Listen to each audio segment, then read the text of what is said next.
चलो बच्चों शुरू करते हैं फ्रिक्शन थ्योरी पार्ट 2। यहाँ पर इस चैप्टर की ऑलमोस्ट थ्योरी खत्म हो जाएगी, फिर हम लोग न्यूमेरिकल देखेंगे। देखो सबसे पहले एक सिंपल बात समझो, हमने पढ़ा था कोएफिशिएंट ऑफ फ्रिक्शन क्या होता है। जो दो सरफेसेस होती हैं उनकी जो रफनेस होती है वो डिसाइड करती है उनके बीच फ्रिक्शन कितना है। अब होता यह है कि अगर आपका रबड़ के ऊपर एस्फॉल्ट है, ड्राई एस्फॉल्ट है, तो सबसे हाईएस्ट फ्रिक्शन इसी सरफेस का मिलता है। अप्रॉक्सीमेट इसकी वैल्यू 1 होती है, 0.9 0.8 के आसपास मिलेगी आपको। अगर हमारी म्यू की वैल्यू मिनिमम हो, 0 आ जाए कोएफिशिएंट ऑफ फ्रिक्शन की, इसका मतलब वो क्या सरफेस है, स्मूथ सरफेस। तो लॉजिक भी समझो। एफ को पता है, एफ का फॉर्मूला होता है म्यू इंटू आर, हाँ या ना। आपका वेट कितना भी हो कोई फर्क नहीं पड़ता, अगर आपका म्यू 0 हो गया तो फ्रिक्शन ही 0 हो गया ना। तो आपका चाहे पत्थर हो चाहे इंसान हो, अगर पहाड़ की सरफेस स्मूथ है, बर्फ है उसके ऊपर, तो फिसल जाएगा वो रुकेगा ही नहीं, कितना ही भारी हो कितना ही हल्का हो।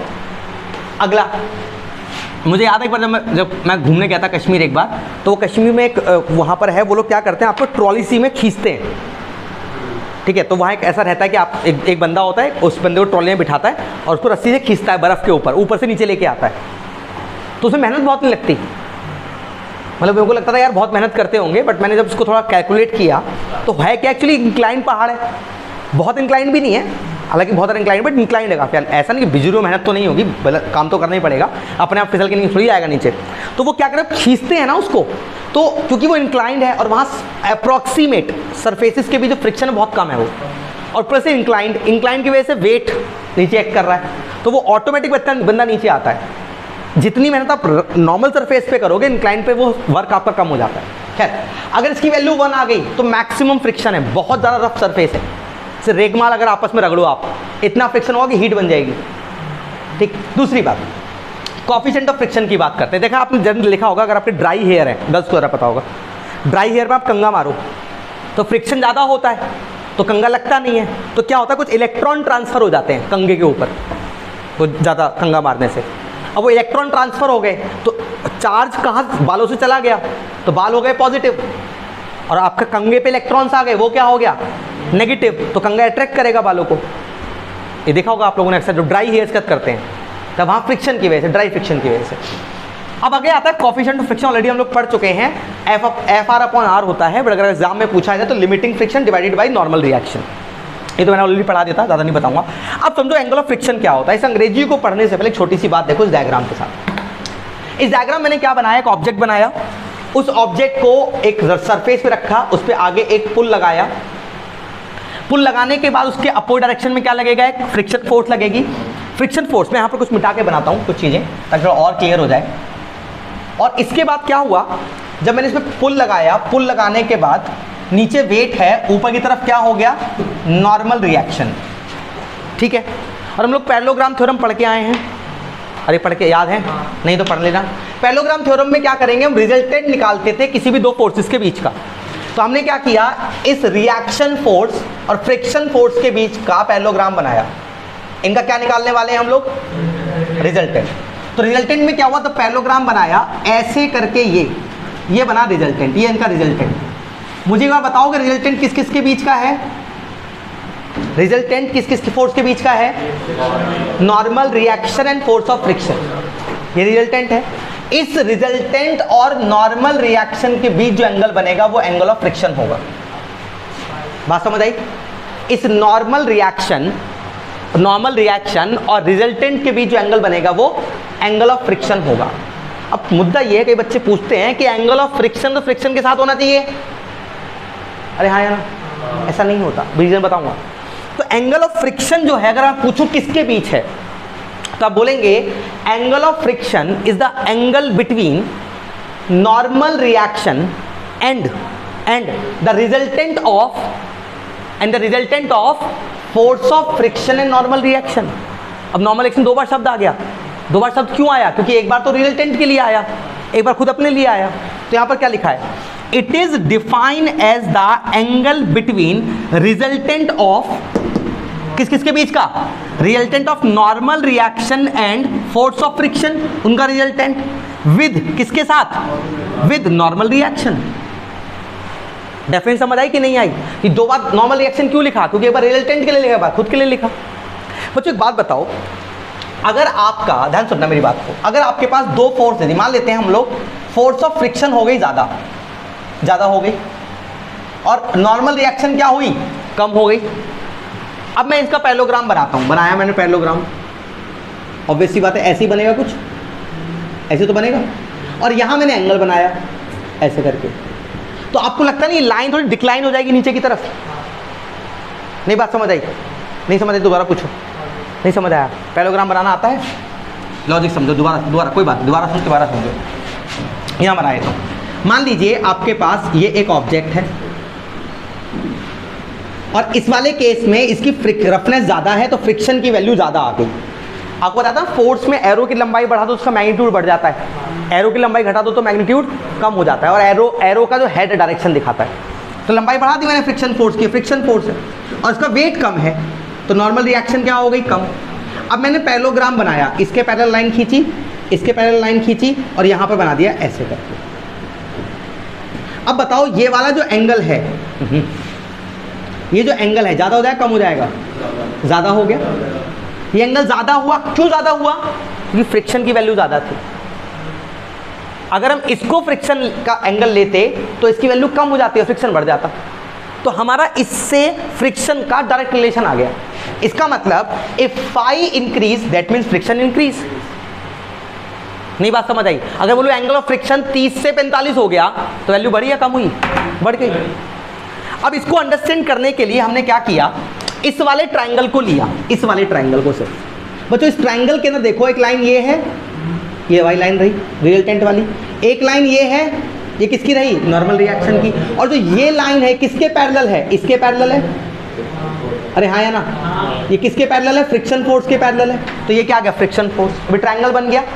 ट्राइंगल में बच्चों जिस एक एंगल तो 90 है, उसके अलावा जिस एंगल को आप स्टडी कर रहे हैं वो एंगल जिस लाइन के साथ बन रहा है वो बेस होता है हमेशा। क्या होता है, बेस। तो ये जो एंगल बन रहा है ये बेस है, ये बेस नहीं है। अगर मैं इस एंगल को स्टडी कर रहा होता तो ऊपर वाला बेस होता। तो बेस कौन सा है मेरा, ये हो गया मेरा बेस। ये मेरा क्या है, हाइपोटेनियस।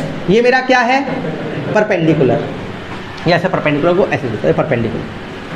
हमारा टेन थीटा क्या होता है, tan theta perpendicular upon base. रट लो इस वाली बात को। तो मैं टेन फाई निकाला, perpendicular upon base, F R upon are.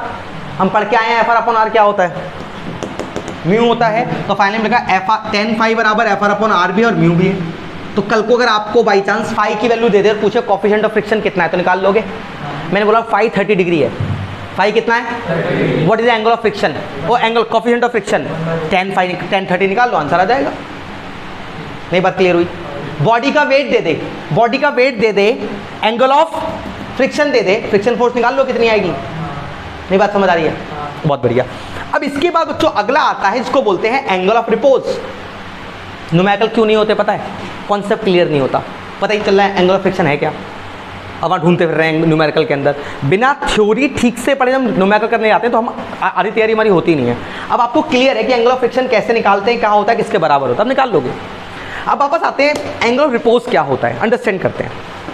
मान लीजिए मेरे पास एक सरफेस है, तो सरफेस ऐसे इस तरीके का है, उसको मैंने ऐसे रख दिया है, इस तरीके रखने के बाद मैंने सरफेस को ऐसे एंगल बढ़ाना शुरू करा, ऐसे इंक्लाइन था, ऐसे हॉरिजॉन्टल सरफेस के साथ ऐसे बढ़ाना शुरू करा, तो कुछ एंगल बनेगा, एंगल बनेगा, एंगल बनेगा, एंगल बनेगा, कुछ अब फिसल गया ये।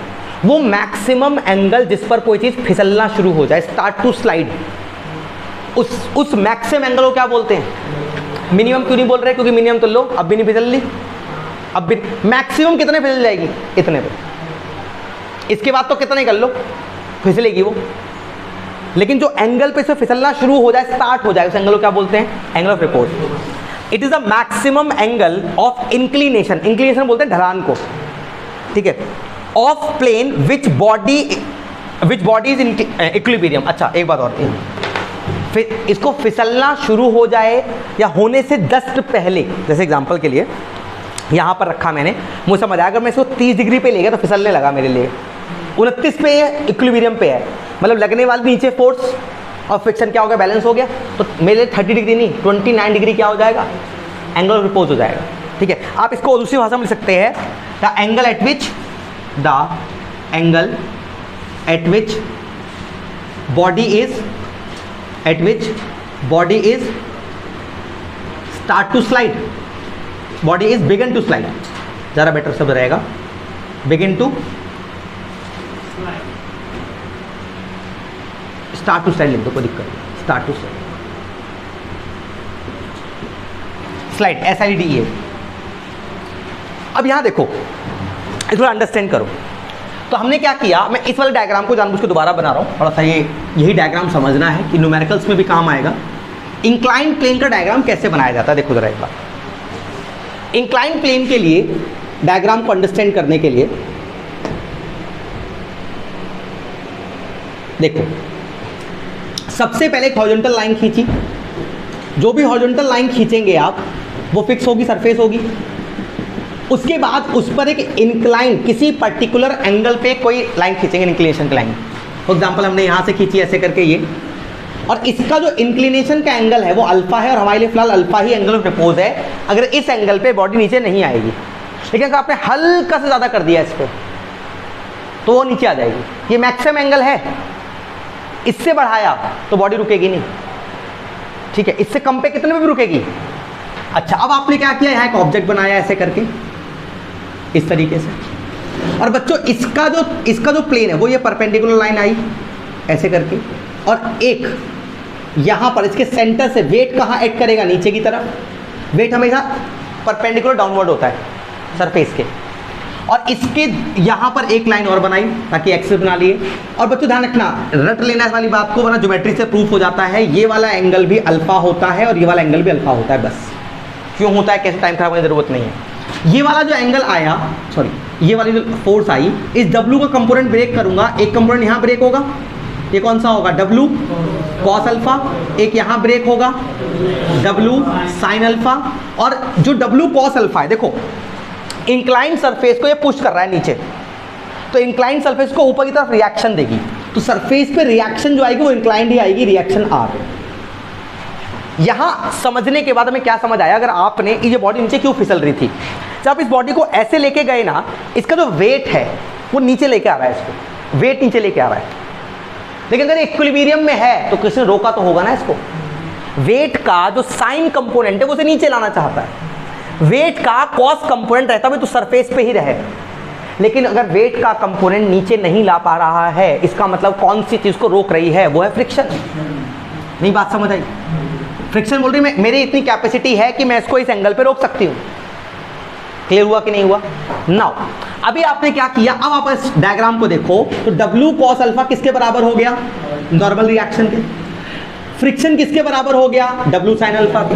हमने FR को ऊपर रखा, R को नीचे रखा, हमने FR को ऊपर रखा, R को नीचे रखा, रख के हमने डिवाइड कर दिया, तो FR अपॉन R क्या आया, W sin theta upon W cos theta alpha, sorry W cancel हो गया, sine alpha upon cos alpha क्या आ गया, tan alpha. Again FR upon R आ गया, अगेन FR अपॉन R आ गया, तो वो किसके बराबर होता है, म्यू के।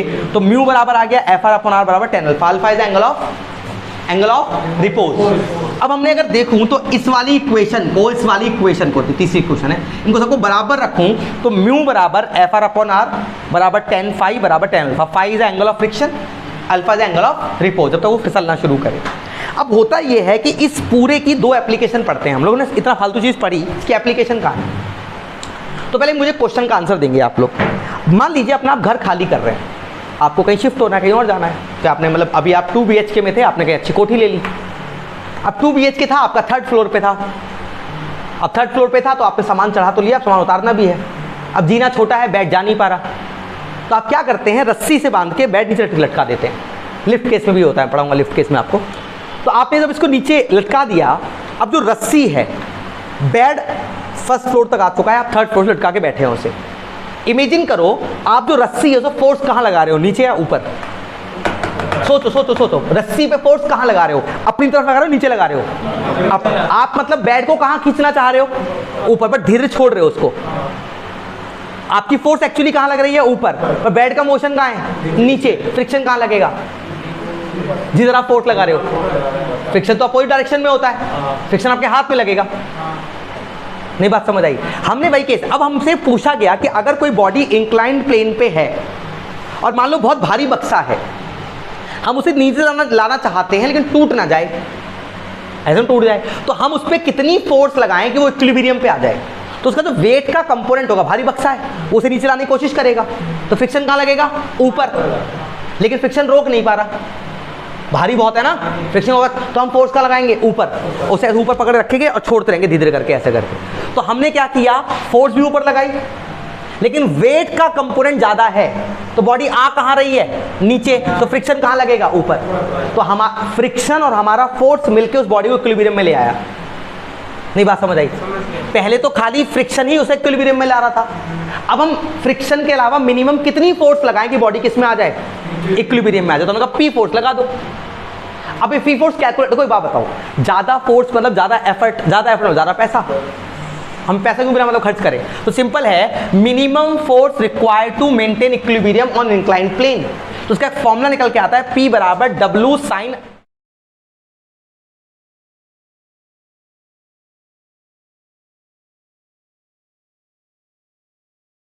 Alpha minus five.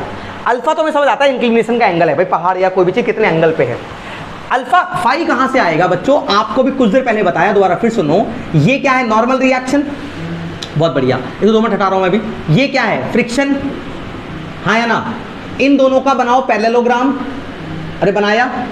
ये क्या आएगा? रिजल्टेंट। और ये एंगल कौन सा आएगा? Five. Five is the angle between friction force and resultant force, ये फाइव आ जाएगा आपका, ठीक है। और इसके अलावा एक फोर्स कौन सी लगा रहे हो आप? पी। ओ सॉरी, हाँ रियली सॉरी, हाँ ये एंगल रिजल्टेंट के साथ आएगा, एक्सट्रीमली सॉरी, अभी खुद पढ़ा के भूल गया मैं। हाँ बट कोई बात नहीं, समझ आ गया आपको। तो ये फाइव आपको यहाँ से मिला, ठीक है। अल्फा आपको ऑलरेडी इंक्लिनेशन का पता है, वेट आपको पता है, और कुछ निकालना ही नहीं। हाँ हाँ, तो बिल्कुल बिल्कुल बिल्कुल, हाँ सुनो सुनो, ये कब आया? जब ये एंगल रिपोज है, बॉडी इक्विलिब्रियम में है। बॉडी इक्विलिब्रियम में थोड़ी है, नीचे आ रही है वो तो। इसका मतलब यहाँ अल्फा एंगल ऑफ रिपोज थोड़ी है, एंगल ऑफ इंक्लिनेशन है। अगर अल्फा एंगल ऑफ रिपोज होता तो वो नीचे आती ही नहीं ना। बॉडी क्या लिखा है? अगर एंगल ऑफ रिपोज पे बॉडी किस में आ जाती? इक्विलिब्रियम पे आ जाती। तो ये मत समझना कि अल्फा और फाइव बराबर हो जाएंगे, जीरो हो जाएगा मामला, ऐसा नहीं है। ऐसा तब होता अगर ऐसी जरूरत पड़ती तो पी लगाना ही नहीं पड़ता हमें। पी क्यों लगाना पड़ा? क्योंकि वो इंक्लिनेशन ज्यादा हो गया रिपोज से, तो हम उसे माइनस कर देंगे जो भी आएगा।